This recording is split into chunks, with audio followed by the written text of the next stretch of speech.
Hello hi welcome नमस्ते। मेरा नाम ऋतिक और हम फिर से बात करने वाले हैं एक और इंटरेस्टिंग कंसेप्ट के ऊपर। तो ये वीडियो उन बच्चों के लिए मोस्ट इंपोर्टेंट होने वाली है जिनका या तो बीए प्रोग्राम में थर्ड सेमेस्टर का एग्जाम है या फिर जिनके पास सब्जेक्ट है इंटरमीडिएट माइक्रो इकोनॉमिक्स। तो चलो फिर शुरू करते हैं आखिरी चैप्टर इंटरमीडिएट माइक्रो इकोनॉमिक्स का, यानी कि लेसन नंबर 6 की आज से हम शुरुआत कर देंगे और आने वाली 5 से 6 वीडियोस में ये चैप्टर भी खत्म हो जाएगा, साथ साथ ये सीरीज भी खत्म हो जाएगी। तो शुरू करते हैं आज का कंसेप्ट। भाई अगर वीडियो पसंद आई तो वीडियो को लाइक के बिना मत जाना और चैनल को सब्सक्राइब भी कर लेना। और किसी भी बच्चे को अगर इस सीरीज के या फिर इस सब्जेक्ट के नोट्स परचेज करने हैं वो इस नंबर पे कांटेक्ट करके ले सकता है 9667836336। नोट्स का अमाउंट सिर्फ और सिर्फ 100 रुपए रखा गया है। दूसरी बात भाई, अब जो है ना optimisation methods for economic analysis के नोट्स भी बन चुके हैं, ठीक है। तो जिन बच्चों को उस चैप्टर के यानी कि उस सीरीज के नोट्स चाहिए, उस सब्जेक्ट के नोट्स चाहिए, वो भी इस नंबर से कांटेक्ट करके नंबर नोट्स ले सकता है। दूसरी बात भाई, उस नोट्स में ना ज्यादातर मैथमेटिकल कंसेप्ट है, तो वहां पे आपका एक तो जो थ्योरी वाला कंसेप्ट होगा वो भी इंक्लूड होगा, साथ साथ आपके जो भी फॉर्मूले यूज होंगे पूरे के पूरे उस सीरीज में यानी कि optimisation methods for economic analysis वो भी आपको उसी नोट्स के अंदर मिल जाएंगे। तीसरा, न्यूमेरिकल के इंपॉर्टेंट क्वेश्चन भी आपको उसी नोट्स के अंदर मिल जाएंगे। अभी बात समझ में? तो आपको ये तीन चीज फुल्ली कवर्ड मिलेगी उस नोट्स के अंदर। तो शुरू करते हैं आज की वीडियो, जहां पे हम बात करने वाले हैं लेसन नंबर 6 यानी कि प्रोड्यूसर बिहेवियर एंड मार्केट्स। तो अब तक हमने कंज्यूमर की बहुत सारी बात कर ली, लगातार लेसन नंबर 5 तक हमने कंज्यूमर के ऊपर बात करी, लेकिन आज हम समझेंगे प्रोड्यूसर के बिहेवियर को और मार्केट को, क्योंकि प्रोड्यूसर भी तो है। कंज्यूमर जब बने तो प्रोड्यूसर है, अगर प्रोड्यूस करने वाला ही ना तो मैं कंज्यूम कैसे करूंगा? आई बात समझ में? ठीक है, तो बात करते हैं प्रोड्यूसर के ऊपर। तो लर्निंग ऑब्जेक्टिव्स क्या है इस चैप्टर के, पहले वो समझते हैं, यानी कि पढ़ने से फायदे क्या क्या मिलने वाले हैं और क्या क्या सीखेंगे हम आने वाले 5 से 6 वीडियोस में। इसमें पहला टॉपिक क्या है? Behaviour of producer and the firms, यानी कि प्रोड्यूसर का बिहेवियर और फर्म का behaviour in a competitive market setting. हम सब जानते हैं कि मार्केट कहीं ना कहीं अब कंपटीशन में आ चुका है। हम सब जानते हैं प्रोड्यूसर को भी बहुत सारे कंपटीशन फेस करने पड़ते हैं, क्योंकि एक ही गुड्स के या फिर एक ही सर्विसेज के बहुत सारे ऑप्शंस अवेलेबल होते हैं मार्केट में। बहुत सारी कंपनीज सेम चीजें प्रोड्यूस कर रही हैं, जैसे कि गाड़ियां हैं, ठीक है, गाड़ी की बहुत सारी कंपनीज हैं, टाटा है, महिंद्रा है, बहुत सारी गाड़ी कंपनी है, मारुति सुजुकी है, ठीक है, हीरो होंडा है। तो सारी गाड़ी के अलग अलग कंपनीज हैं जो गाड़ी प्रोड्यूस करती है। तो कहीं ना कहीं ये सब एक कॉम्पिटिटिव वर्ल्ड में रह रहे हैं। ऐसे मान लो अगर मैं फोन की कंपनीज की बात करूं तो सैमसंग है, माइक्रोमैक्स है, ठीक है, एप्पल है, बहुत सारे फोन की कंपनीज हैं, ओप्पो है, वीवो है, कोई कमी नहीं कंपनीज की। तो सारे क्या है, एक तरह से कंपटीशन फेस करने के लिए कंज्यूमर को बेनिफिट देने के लिए बैठे हुए हैं, है ना। कुत्तों क्या कर रहे हैं? कंपटीशन फेस कर रहे हैं। क्यों? क्योंकि अलग अलग प्राइस में सब अलग अलग तरह के फीचर्स देने में लगे हुए हैं कि कुछ तो कंज्यूमर को अलग दिया जाए जिससे हमें क्या हो, प्रॉफिट हो। आई बात समझ में? तो इस तरीके से जो प्रोड्यूसर्स हैं वो अलग अलग फील्ड में कॉम्पिटिटिव वर्ल्ड में, ठीक है, रह रहे हैं। अब आगे समझते हैं, ठीक है। तो ये तो हो गया behaviour of producers and firms in a competitive market setting. अब कंपटीशन एक तरीके से और बढ़ चुका है। आप सब लोगों ने पढ़ा था कि अगर मैं कुछ 100 साल पहले चला जाऊं तो उस टाइम पे ग्लोबलाइजेशन इतनी नहीं हुई थी जितनी अब है। अब क्या है, कोई सी कंपनी, ठीक है, आप कहीं का सामान कहीं से परचेज कर सकते हो, है ना। किसी को और कंट्री है, मान लो आपको अमेरिका में कोई चीज पसंद आ गई, ठीक है, कोई मॉडल पसंद आया गाड़ी का, या फिर अब तो एमएनसीज हो गई हैं। हर एक कंपनी जो अच्छी कंपनीज है वो अपने ब्रांचेस अलग अलग जगह खोल रही है, जिसके जरिए कंज्यूमर कहीं भी बैठा हो अब इस पूरी दुनिया में वो किसी और देश का प्रोडक्ट भी परचेज कर सकता है। आई बात समझ में? जिसकी वजह से कंपटीशन और राइज कर चुका है। अब इसका समझते हैं नेक्स्ट कंसेप्ट, वो क्या है? Concept of production technologies. अब सिर्फ कंपटीशन इसलिए राइज नहीं हुआ कि बहुत सारी मार्केट में कंपनी आ गई है, मार्केट में नई नई टेक्नोलॉजी भी आ रही है ना। अब बहुत सारी कंपनीज आपने देखा होगा इसलिए रेस से बाहर हो जाती है क्योंकि वो टेक्नोलॉजी को अडेप्ट नहीं कर पाती। जिस कंपनी ने, मतलब एक सिंपल सी बात है, दुनिया में एक ही चीज कांस्टेंट है, वो है चेंज, कि लगातार चेंज आता जा रहा है। और खासकर जो हम लोग हैं, आजकल का जो यूथ है, चाहे मैं अपनी बात करूं चाहे आप लोगों की बात करूं, ठीक है, हम लोगों ने वो टाइम देखा है जब हमारे घरों में स्मार्टफोन और क्या नाम है, सिंपल फोन जैसे कीपैड वाले, उससे लेके स्मार्टफोन तक हमने चलाने सीखे हैं। हम तो उस जनरेशन के बच्चे हैं। आई बात समझ में? तो टेक्नोलॉजीज बहुत रैपिडली चेंज कर रही है। तो अगर कंपटीशन फेस करना है किसी भी प्रोडक्शन कंपनीज को, किसी भी ऑर्गेनाइजेशन को, तो उसे कहीं ना कहीं उन टेक्नोलॉजीज को अडेप्ट भी करना आना चाहिए, ठीक है। तो concept of production technologies and related production function. Iso points, returns to scale की रिटर्न की स्केल पे होगी, ठीक है, एंड इलास्टिसिटी ऑफ सब्स्टिट्यूशन। इन सारे टॉपिक्स पे हम बात करने वाले हैं आने वाली वीडियोस में। अब तीसरा ऑब्जेक्टिव देखते हैं, डिराइव कोस्ट फंक्शन। हमें कोस्ट फंक्शन डिराइव करना भी आना चाहिए।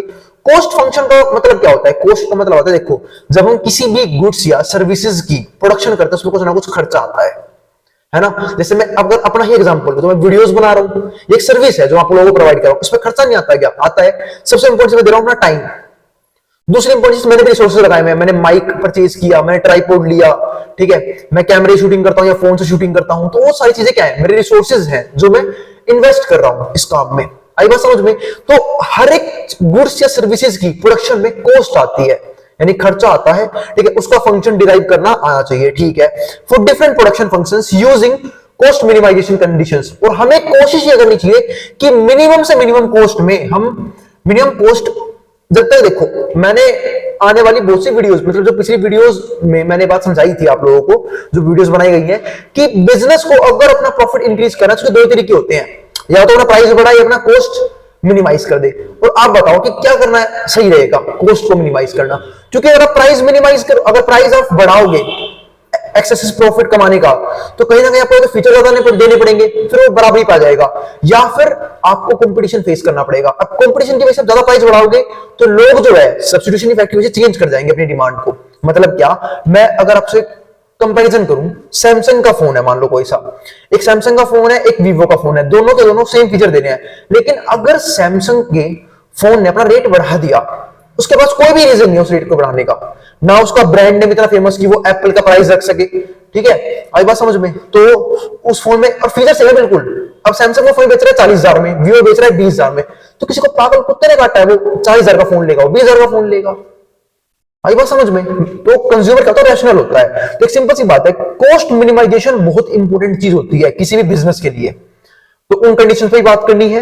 एंड अप्लाई स्टेफार्ड्स लेमा, ये एक तरह से ये मान लो थ्योरम टाइप है जो हमें पढ़नी होगी, ठीक है, to find contingent input and demand, ताकि हम क्या निकाल सके? कंटीजेंट इनपुट डिमांड, की इनपुट की डिमांड किस लेवल पे होती है।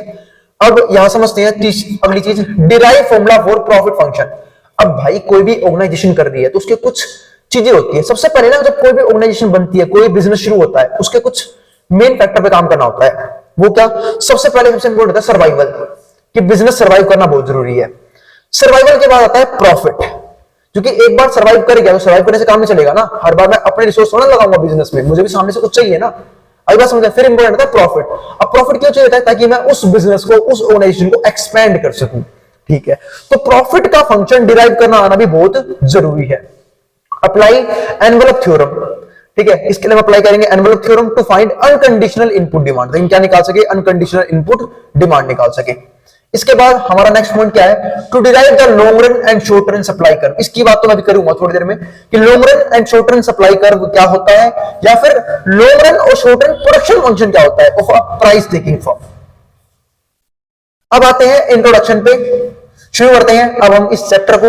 हमने ये तो पढ़ लिया कि हमें इस पूरी सीरीज के अंदर पढ़ना क्या क्या है, लेकिन अब करते हैं पढ़ना शुरू, एक एक करके सारे पॉइंट्स को। तो इंट्रोडक्शन क्या है? देखो, प्रोड्यूसर जो है ना, एक काफी इंपॉर्टेंट रोल प्ले कर रहा है। अगर मैं आपसे पूछूं प्रोड्यूसर कौन होता है, क्या बोलोगे? जो किसी भी रॉ मटेरियल से एक फिनिश्ड गुड तैयार कर दे जो डायरेक्टली यूज में लाया जा सके। आई बात समझ में? ठीक है। तो देखो यहां पे क्या लिखा हुआ है, producer play a important role in resolving one of the central problems of the economy. These economic agents ensure that availability of goods for consumer. ये क्या देखते हैं कि इन्हें गुड्स मिले, किससे? Goods for consumers. इसका मतलब ये कंज्यूमर्स को गुड्स अवेलेबल करवाएं, ठीक है, bye transforming inputs into outputs. कैसे? इनपुट्स को आउटपुट में चेंज करके।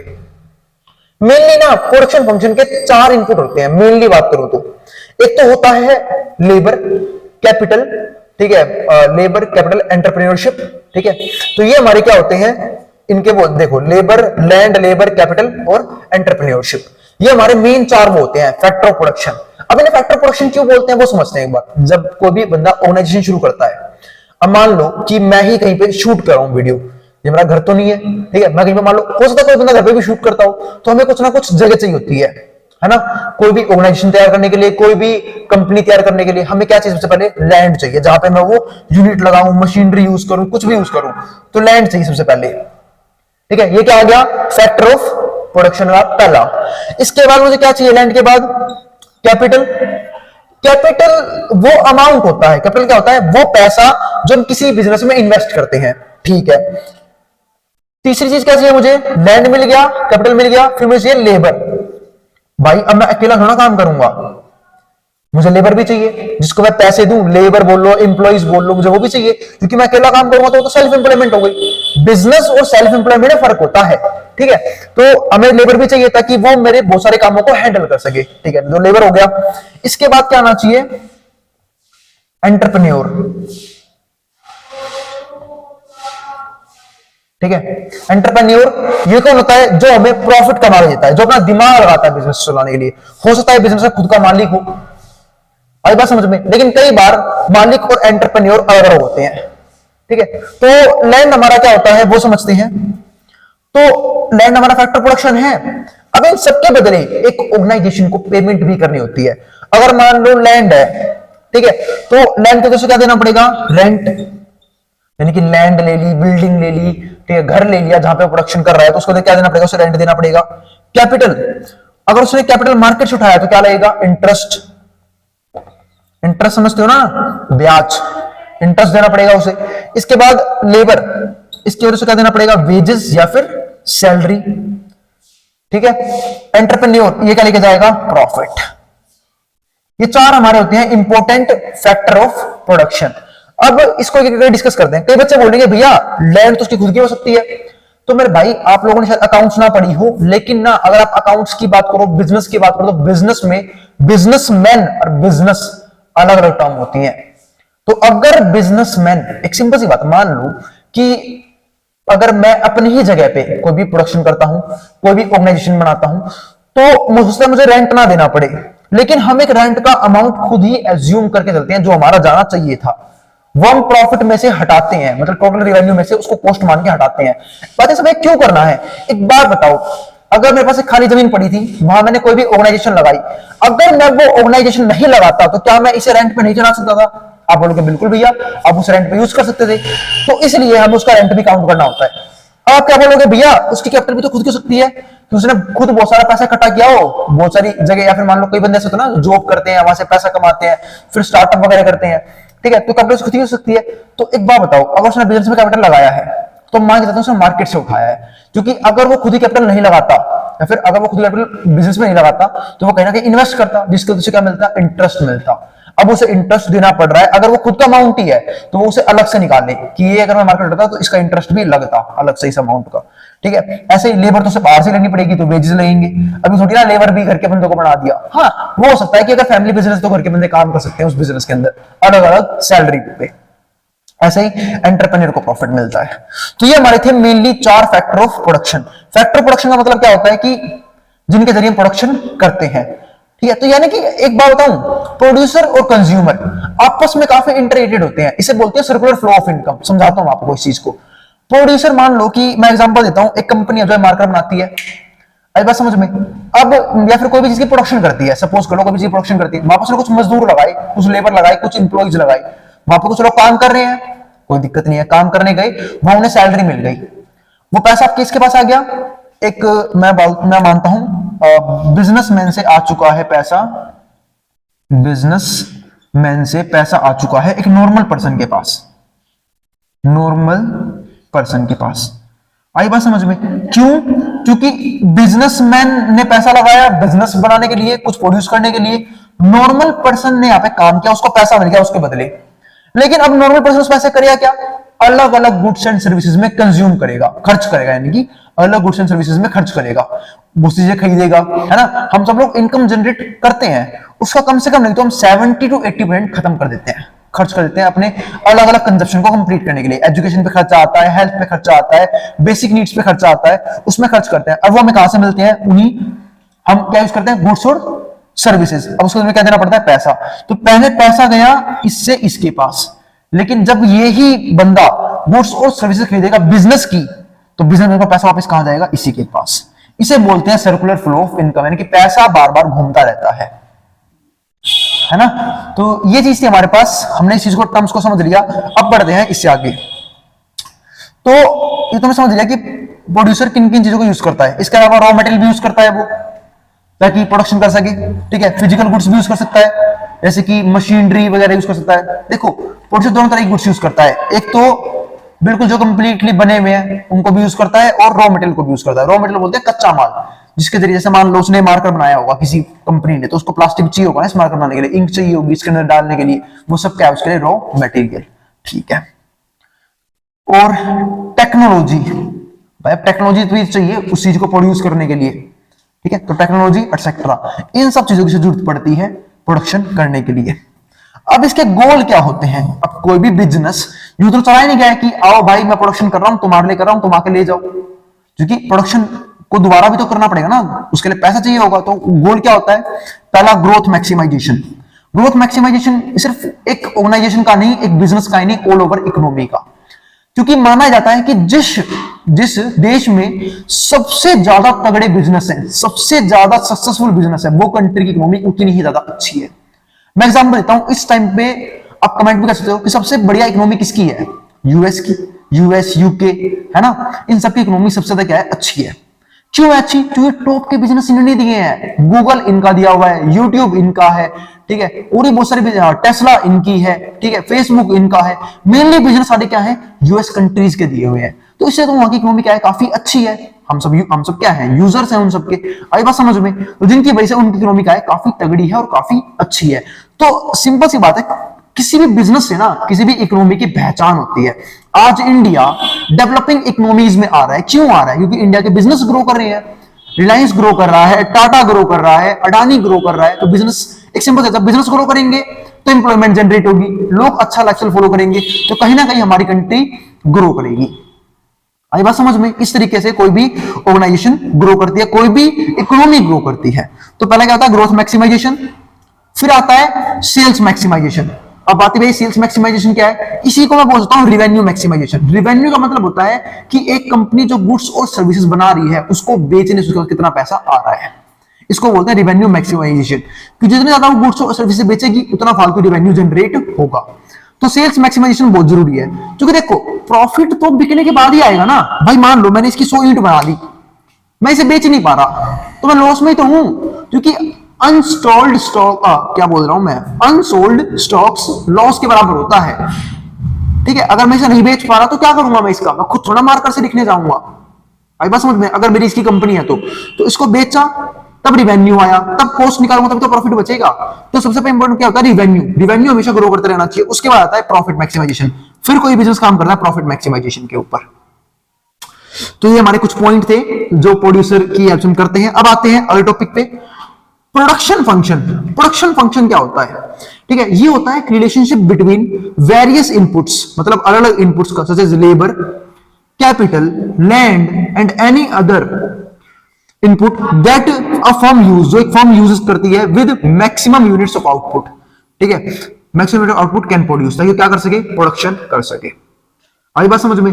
अगर वो कम यूनिट बनाएगी तो प्रोडक्शन भी नहीं कर पाएगी।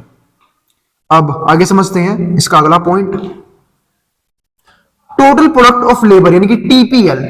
इसमें क्या बोलते हैं, टोटल प्रोडक्ट ऑफ लेबर, यानी कि total product of variable factor is the maximum amount of an output. ये क्या होता है, मैक्सिमम अमाउंट होता है एक आउटपुट का, ठीक है, that can be produced by a given amount of variable factor. यानी कि हम अपने सारे फैक्टर्स को यूज करके, सारे वेरिएबल फैक्टर को यूज करके, देखो ध्यान समझना, दो तरह के फैक्टर होते हैं बिजनेस के अंदर। एक होता है फिक्स्ड, जो फिक्स रहे, एक होता है वेरिएबल, जिसको हमें चेंज करना पड़ता है। किसके साथ, अगर आपको प्रोडक्शन बढ़ानी है तो इसको बढ़ाना पड़ेगा। मैं बात कर रहा हूं शॉर्ट रन की। अभी शॉर्ट रन क्या होता है, लोगों ने कहता है, समझाता हूं। मैं बात कर रहा हूं छोटे टाइम फ्रेम की, ठीक है। अगर मैं छोटे टाइम फ्रेम की बात कर रहा हूं, ठीक है, यानी कि अगर मैं स्मॉल टाइम की बात कर रहा हूं, तो अगर मुझे कंपनी की प्रोडक्शन बढ़ानी है तो मुझे इस वेरिएबल फैक्टर को बढ़ाना होगा, ठीक है। और अगर कंपनी की प्रोडक्शन गिरानी है, यानी कि ऑर्गेनाइजेशन की प्रोडक्शन गिरानी है, किसी चीज की प्रोडक्शन गिरानी है, तो इसको कम करना पड़ेगा। फिक्स्ड ये सेम रहता है। फिर इसमें क्या आ गया, लैंड, मशीनरी, सब क्या होती है, फिक्स्ड। जैसे मान लो कि अब मैंने मशीन लगवा दी मार्कर बनाने की, मैंने मार्कर का एग्जांपल दिया था। अब मैं चाहे एक मार्कर बनाऊं, चाहे 50 बनाऊं, चाहे 100 बनाऊं, बनाएगी वही मशीन। तो मशीन पे तो फिक्स्ड कॉस्ट आ चुकी है। आई बात समझ में? ये तो हट गया। अब आप चाहे उस मशीन की कैपेसिटी से पूरे दिन चलाए रखो, आप एक बनाओ, 50 बनाओ, 100 बनाओ, 500 बनाओ, 1000 बनाओ, जितनी उसकी कैपेसिटी है। लेकिन अब बात करूं वेरिएबल फैक्टर की, तो एक सिंपल सी बात है। इसमें एग्जांपल देते हैं लेबर की, एग्जांपल देते हैं रॉ मटेरियल की। लेबर बढ़ाऊंगा, प्रोडक्शन तेजी से होगा, ठीक है, प्रोडक्शन राइज करेगा। अगर मैं रॉ मटेरियल बढ़ाऊंगा, अब एक सिंपल सी बात है, एक मार्कर बनाऊंगा तो भाई कम प्लास्टिक लगेगा। अगर 10 बनाऊंगा और ज्यादा प्लास्टिक लगेगा, 100 बनाऊंगा तो और ज्यादा प्लास्टिक लगाना पड़ेगा, यानी रॉ मटेरियल और ज्यादा लगेगा, इंक और ज्यादा लगेगी, ठीक है, 1000 बनाऊंगा और ज्यादा लगेगी।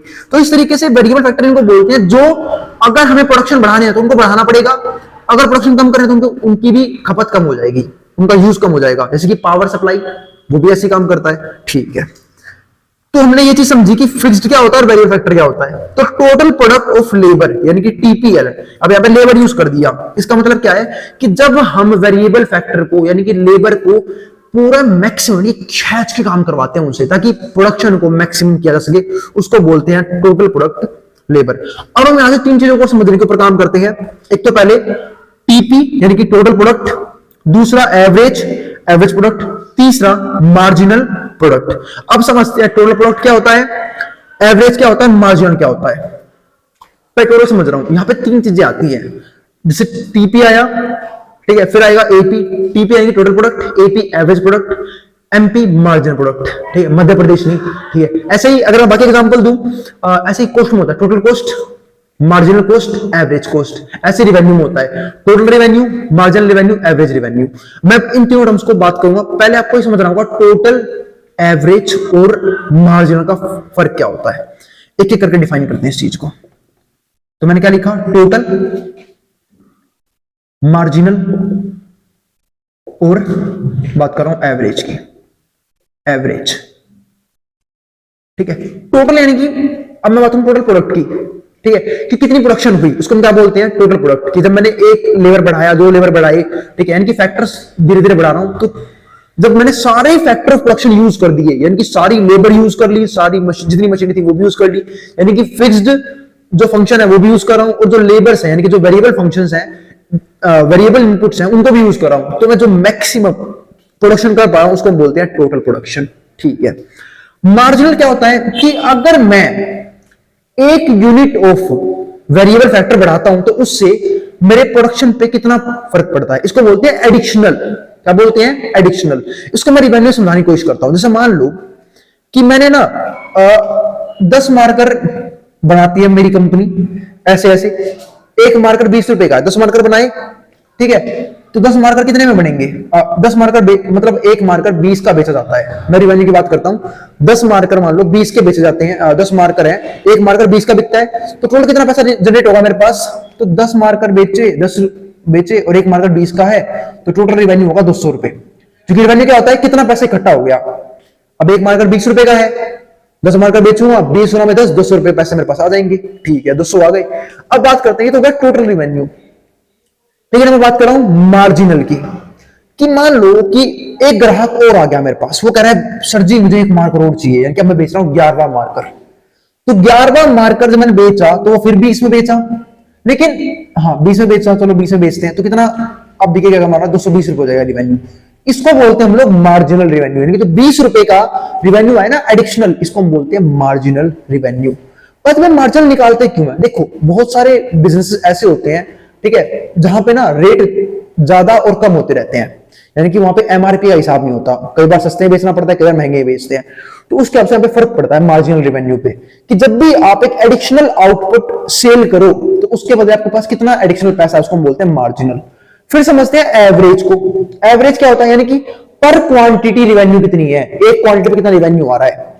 तो एक क्वांटिटी पे रेवेन्यू कैसे आ रहा है, मान लो 200 है, एक क्वांटिटी 10 रुपए की है, मैं 10 क्वांटिटी बेची तो 0 कट गया, 20 रुपए का आ गया एवरेज रिवेन्यू।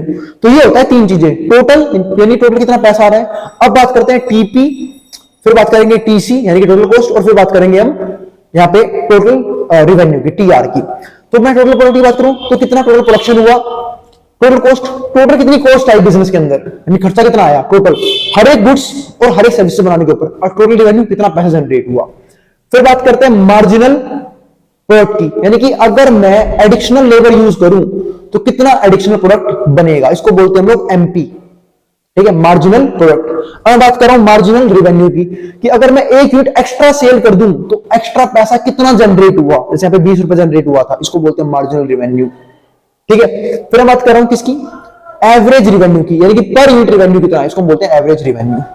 अब बात करते हैं टोटल कॉस्ट की, टोटल कितना खर्चा आया, मार्जिनल कॉस्ट। अगर मैं मान लो एक मार्कर बना रहा हूं 15 रुपए का, तो 10 कितने बने होंगे, 10 मोल, हाँ 10 ही बेचने हैं ना, तो 10 मार्कर बेचने हैं, एक बनता है 15 का, 10 बनाने हैं, एक बनता है 15 का, 150 के मार्कर बनेंगे।